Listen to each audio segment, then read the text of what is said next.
Hi, my name's Patrina McKenzie. I'm a Step 2 lead and training manager, and I'm going to be talking to you about becoming a psychological wellbeing practitioner.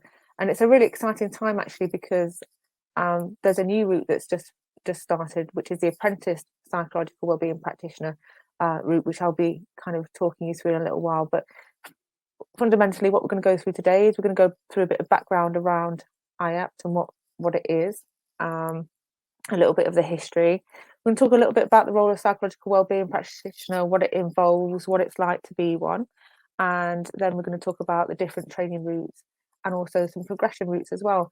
I've worked in mental health for around 18, 19 years now, in lots of different areas, voluntary sector, community sector for the NHS, and now the organisation I work for is Vita Minds, and I work for the service in Basildon and Brentwood.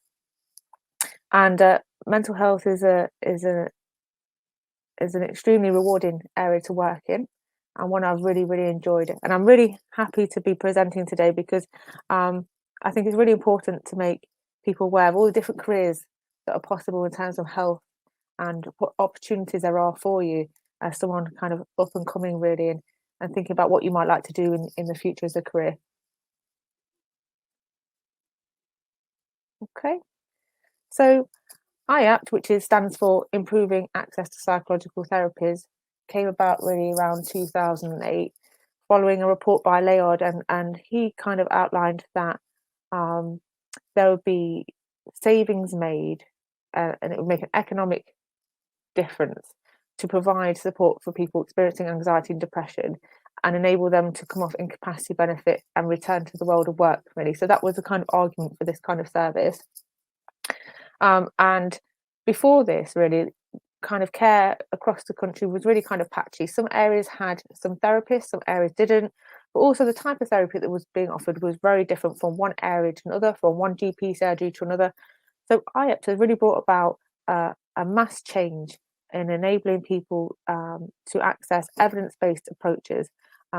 Majority are based on cognitive behavioural therapy within IACT, and that's what PWPs do. They provide guided self-help structured around cognitive behavioural therapy, evidence-based approaches, but also within services as counselling for depression. There's couple counselling now. There's IPT, interpersonal therapy, and dynamic integrated psychotherapy. So there's lots of different approaches that people can access depending on what their need is in their presentation. So it really has transformed services, and my understanding is by 2024 the access rate is going to increase to around 1.9 million people. So really increasing the workforce and really changing the way we work to enable more people to access psychological support in many different ways. And that's also an exciting part of what IACT's about at the moment. Basically, in terms of IACT, what we do is we look to offer the patient the least intrusive, least burdensome approach for what they're experiencing. And we're going to look at the step care model in a second, and that will kind of help explain that a little bit further, really. Okay, so this is a step care model, and it shows the difference between the different areas. So we've got watchful waiting for the GP and that recognition and identification of the problem. That's step one. Step two is what psychological wellbeing practitioners do. So we support people with mild to moderate anxiety and depression, and we offer guided self-help around panic, sleep hygiene, low mood, the different anxiety disorders, general anxiety disorder, for example, panic with agoraphobia.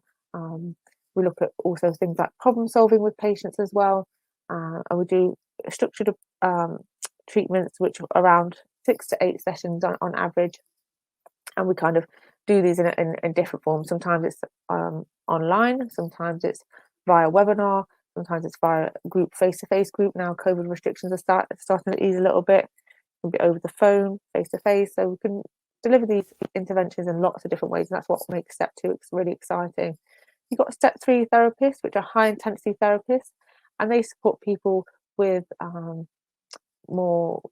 more severe or enduring presentations, for example, for depression and panic and GAD, but they also work with people with social anxiety, post-traumatic stress disorder, obsessive compulsive disorder. We do some work with OCD, but step 2, but predominantly at the moment it is more likely to be treated at step 3. So step 3 offer um, more sessions, and they look at what's been happening in more in depth, if you like. They could kind of go deeper and look at what might be kind of underpinning what's happening on the surface. So are there some core beliefs present? What's kind of causing this problem to reoccur or to be maintained? So for people whose presentation doesn't kind of fit with step 2, they go straight to step 3, for example, for PTSD or social anxiety. But for some patients, they try step 2 first, and that's enough. And it makes enough of a difference for them, and it kind of gets them back on their feet. But for other patients, they need that little bit of additional support, and we'd be looking to step them up to see a high intensity therapist. Okay, so the work of psychological wellbeing practitioners is very much kind of high volume caseloads. So, in terms of clinical contact hours, you can expect, and the guidance says, working towards 18 to 21 clinical contact hours every week. And that would be a mixture of assessments and treatments. Um, Assessments, generally, depending on what service you work for, can last between 45 minutes and an hour, and treatment sessions, again, between 20 minutes and half an hour, depending what method of treatment that you're doing. Um, so we do see a high number of patients, and so you have to be really organised and really kind of, manage your caseload really, really well. We assess patients, and predominantly psychological wellbeing practitioners assess the majority of patients coming through into the different IACT services. Then we can be assessing people with all sorts of different presentations. Um, because people can self-refer. So there's an element of being able to identify these different presentations and having an understanding of these, assessing patients who are appropriate or not for the IAPT service, and identifying where people might need more support because their needs are without kind of outside of the kind of remit that IAPT works with. So, for example, they might be experiencing some psychosis. Their mental health needs may have deteriorated significantly, and they need that additional kind of secondary care support that we can't support within IACT, or perhaps they have significant suicidal ideation and previous attempts and intents to harm themselves at the moment, which is something that IACT can't kind of support really. So we do a lot of signposting as well. So, for example, some patients will be perhaps better served by a particular counselling organisation. For example, people who have experienced childhood sexual abuse who want to kind of focus on that. There are lots of services out there that are specifically to support people who've had those experiences, so they might be better served by those. But also in terms of making people aware of things like additional support if they've got debt issues, citizens advice, if they've got problems in terms of just eating generally, and they're having real struggles in terms of money, knowing about food banks and stuff. All these kind of things are really useful to be able to kind of signpost to patients during the assessment as well. So we do lots of signposting, but we're also predominantly kind of identify what patients are suitable for the service. Are they better served by a psychological wellbeing practitioner? Would that be the best treatment pathway for them, or would they need that kind of additional support from a high intensity therapist? The clinical hours are very much split between assessment and treatment, and that varies depending on the service need. And every psychological wellbeing practitioner gets support from a supervisor, where you get to discuss the patients that you've spoken to in terms of what the best treatment pathway would be. But also supervision is an opportunity for you to kind of develop your skills and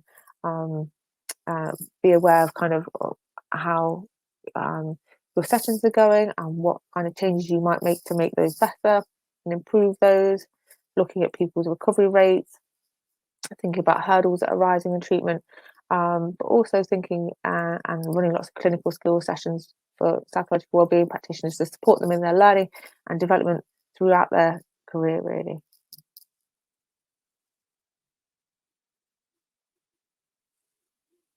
Okay, so being a psychological wellbeing practitioner, what are the best bits? Well, I think it's really worth talking about the types of guided self-help and what that's kind of based on. So I've kind of referred to CBT, but just to make sure that everyone knows what CBT is, it's cognitive behavioural therapy. And so I'll give you a bit of a patient example so you can kind of have an understanding of how that kind of plays out, really. So imagine someone who is experiencing quite a lot of difficulty at work. Um, Someone else has gone off sick and they've been given all of their workload as well on top of what they're already doing. And because of that, they've been finding it really kind of difficult being in work because of all the pressure that they're under. So they've been taking the work home because they think they need to be finishing all these things. They've been given these jobs, so they need to finish these jobs. So they've been taking work home. Because they've been taking work home, they've not had the time to do the relaxing things that they would normally do or the pleasurable things they'd normally do. So those things have dropped off. They've stopped going to the gym and they've not seen their friends because they didn't have time really. And work has taken over more and more and more. But work isn't really appreciating them. It's not giving them that feedback or that support and acknowledging all the additional stuff they're doing. In fact, work is kind of saying to them, "You're not doing enough," and so that's playing into thoughts that um, I'm not good enough or I'm failing at this. So they're having thoughts that I'm not good enough and I'm failing at this. And their behaviours, they've avoided their friends. They're not seeing their friends as much as they would normally like to. They're not going to the gym. They've reduced lots of their pleasurable things. Perhaps they're drinking a little bit more as well. And they're finding that their appetite's really kind of gone off. And it feels like a real difficult chore to be motivated um, to be bothered really to get something to eat, and they're not sleeping well either because they're thinking about the fact that they're not doing very well at work and they should be doing better, and they're failing, and their work will be disappointed in them. So we've got these physical symptoms, we've got the thoughts, the behaviors, all about how this kind of patient got stuck in this kind of cycle really. So we talk about, when we've had an assessment with the patient, about how we might look to break that cycle really, and it's really kind of putting those options to them. Very much kind of taking this patient like it's a first episode of depression. They've not had any previous treatment. And the doctors kind of suggested some medication might be helpful, and they've kind of started on that as well. So what we kind of be offering them is the options between something like maybe behavioural activation, which is getting back to doing things, routine, necessary and pleasurable, and thinking about adjusting that work balance, but also thinking about the negative thoughts they've had as well. That's also an option in terms of cognitive restructuring. How should they really be holding on to these thoughts? Are they doing them a self a disservice by holding on to these negative thoughts? And sometimes, quite often, people will perceive these negative thoughts as being true. So what we do in sessions with patients is trying to have a look at how true that thought is and what the evidence is for and against. So they'd have a couple of treatment options, and also within IACT at the moment, many of the services have employment support advisors. So we'd probably be thinking about that as well for that person. So we're kind of really thinking about the package in terms of treatment for that patient and support that patient moving forward. So that's kind of some of the presentations that examples that step 2 would work with. And that's a little bit of a flavour of kind of treatment options we kind of approach that patient with, and are thinking about that patient as a whole in terms of the employment support as well. Okay. So being a PWP, I've been a PWP for 5 years, and I moved into being a senior psychological wellbeing practitioner for a further 5. And now I've kind of got this role where I'm looking after the step 2 apprentices and trainees at the moment. But I absolutely love being a psychological wellbeing practitioner. Every day is always different. It brings a new set of challenges. Yeah, there are themes between one patient and another. You know, you'll find themes between different patients. Maybe a number of patients being stressed at work, a number of patients been experiencing certain type of anxiety, but every patient is always different. And the beauty of it is kind of putting into practice these evidence-based approaches that you learn on your university course, and seeing the difference that it makes, because that can be huge, really. It can really help people back on their feet again, to get going again, to get back into just the day-to-day things. If not, someone's not sleeping properly, they're not eating properly, thinking about building that back into their routine. Getting them going out again, getting that sense of pleasure or achievement or accomplishment can make huge strides in the way someone is feeling and help change that cycle for them.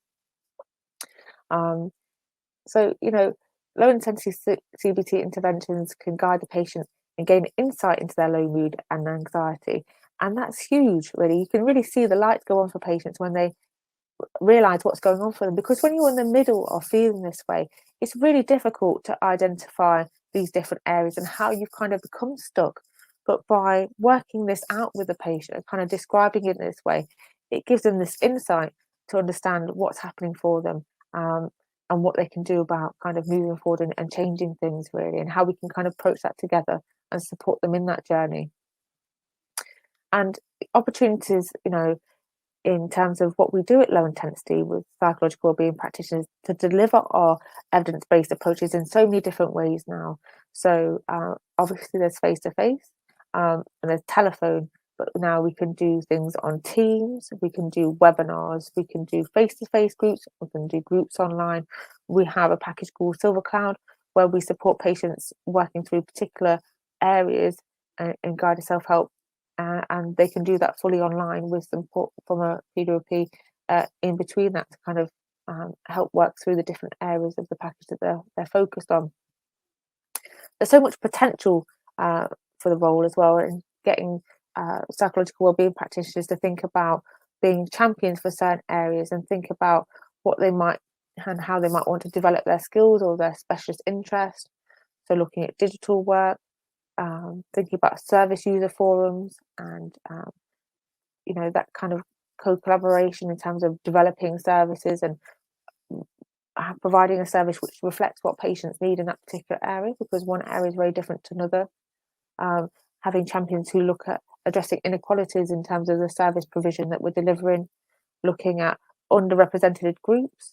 For example, IACT nationally and locally shows that far fewer men than women access the service. So you're talking about 33% of men compared to 66% of women. So that's an area that PWPs might want to explore about how we can change that and how we can improve that and encourage more men to access services. And as your experience grows, you can develop in your role, but also you can think about doing supervision training. There's long-term conditions training. There's lots of areas to develop within this role, and that's what makes it exciting, fulfilling, and a wonderful place to be, really. And to be part of a patient's recovery has to be the best thing that really, to see the changes that support that you've kind of given to that patient have made is tremendous, really.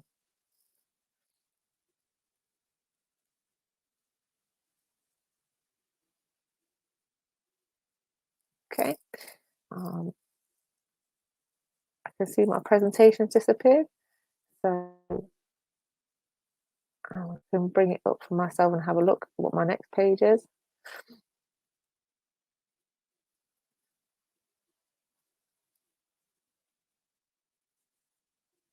Okay.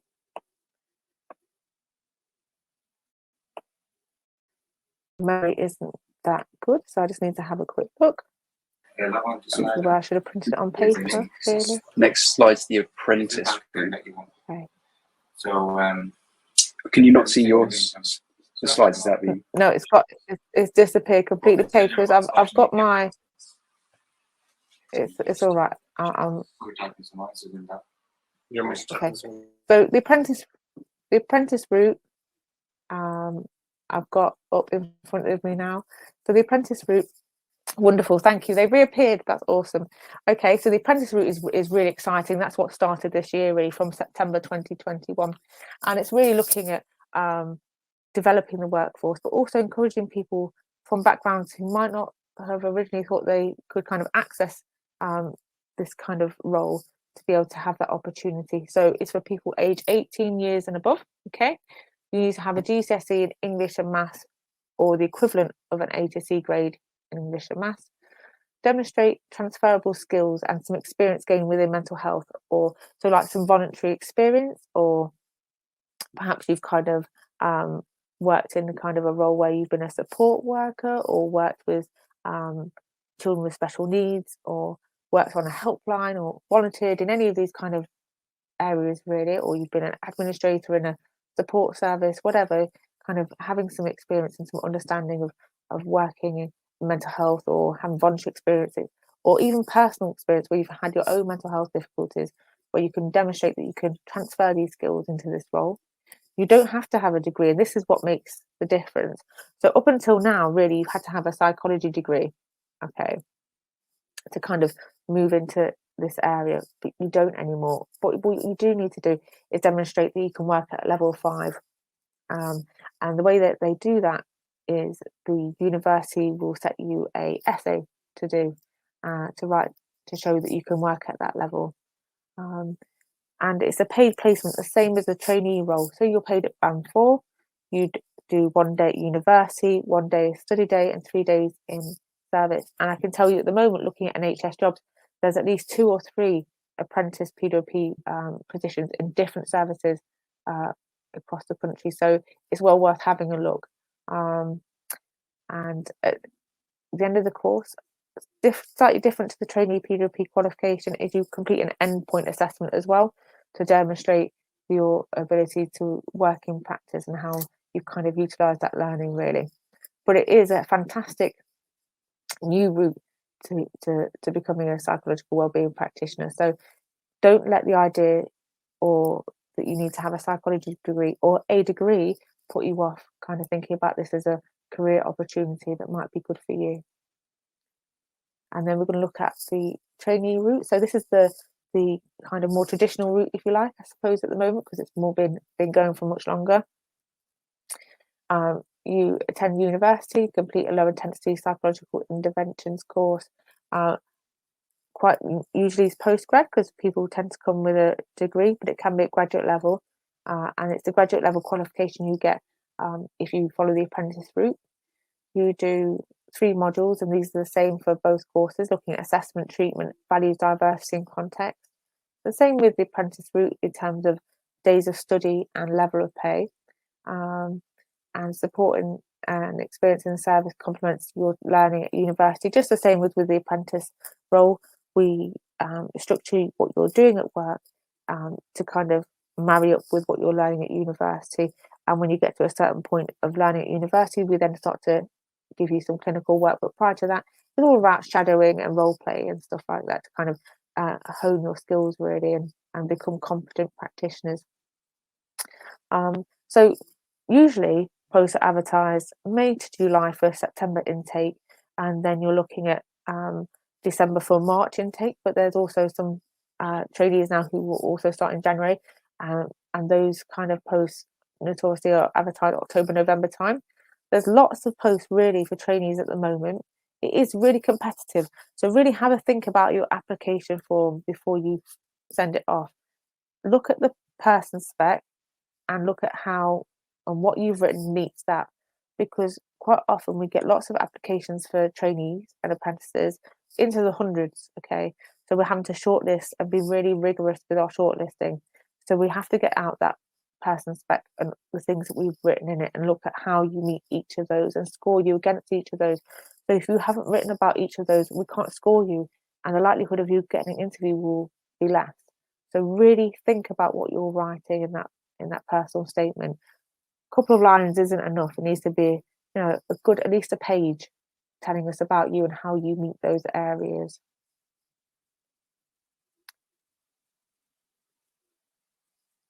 Okay, so getting through the selection interview process. So like I said, it's important to really write against that person spec. Getting some experience, paid or voluntary, will really help. So quite often, previously when it's just been the kind of traditional route, people will just kind of rely on the fact that they've got a psychology degree. That's wonderful, but what else can you tell me about how your kind of skills will kind of work, and how your skills fit what we're looking for? How are you going to stand out from everyone else? Relating your experience, like I said, to the job description and job specification. When you're coming for an interview, have a look at the literature around IACT. Have an understanding of how IACT came about, okay, because that generally comes up.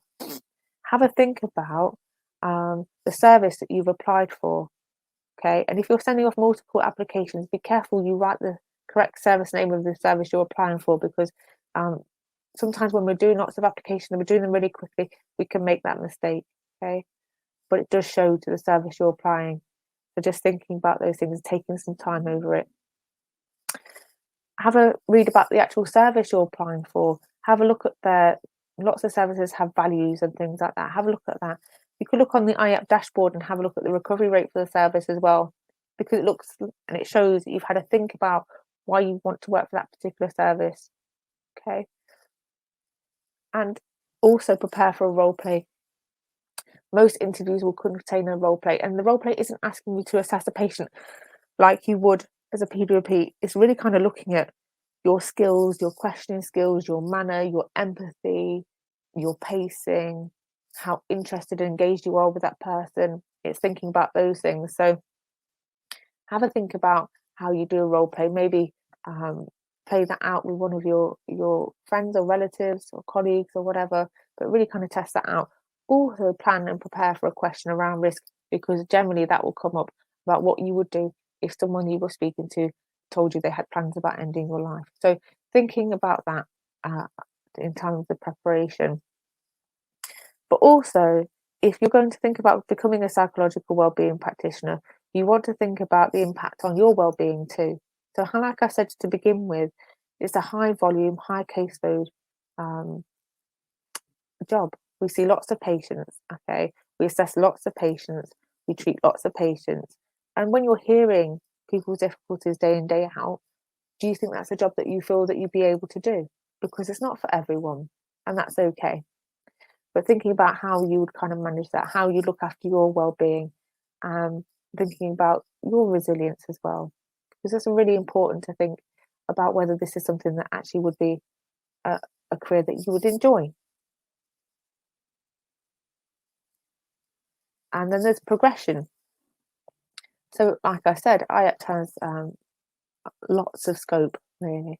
And there's some things to kind of think about in terms of where you might want to develop. So if you become a psychological wellbeing practitioner, there's opportunities to become a senior, which is something that I did, which you do the case management and supervision for the people and for the psychological wellbeing practitioners and for trainees as well.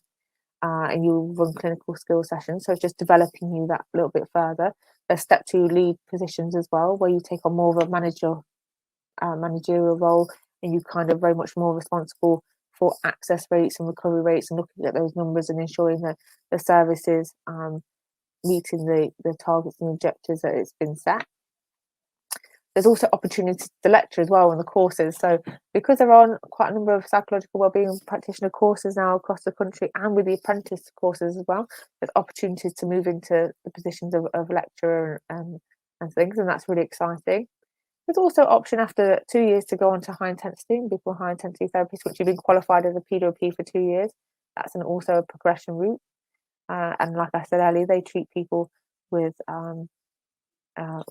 some different presentations, so PTSD, social anxiety, OCD, and more enduring depression as well. Okay, as well as some of the anxiety disorders. So something else to think about. It also has been traditionally quite a popular route for people who might want to become clinical psychologists in the future, and that's also something to think about in terms of gaining some experience. But the rules around funding and courses tend to mean now you have to stay in the role that you've kind of trained in for several years before you can kind of move on to anything else. But the scope is really huge, and working in mental health, like I said, is a really fantastic area to work in. Okay. Okay, so I've put up some useful resources for you. Okay, so I hope you can see those, and it's worth having a look through those and having a think about those different areas if this is something that you'd like to kind of be part of. That's really is my presentation really today. So I've got a few minutes, and I don't know if anyone has any questions for me or. We did have one. First of all, thank you very much for that talk. We did have one question. It was posted somewhere else though. It's what is the difference between a PWP and a psychologist? Okay. Well, there's quite a vast difference in terms of training as well. So if we're talking about, I take the example of like a clinical psychologist because that's probably easier for me to do. So for a PWP, we work with people with anxiety and depression, and it's a 1-year training course, as I was describing, where the clinical psychologist, for example, can work with people with all different presentations in terms of mental health disorders, and that training is different. That's a 3-year doctorate. So there's quite a lot of difference in terms of the level of training, but also the level of responsibility and what you kind of be doing. So PWPs work with mild to moderate anxiety and depression. Brilliant. I hope that answers that person's question. I don't think there are any more just yet. Give it maybe a minute or so. But if no one has any on, I'll let you go and join your Saturday. Thank you.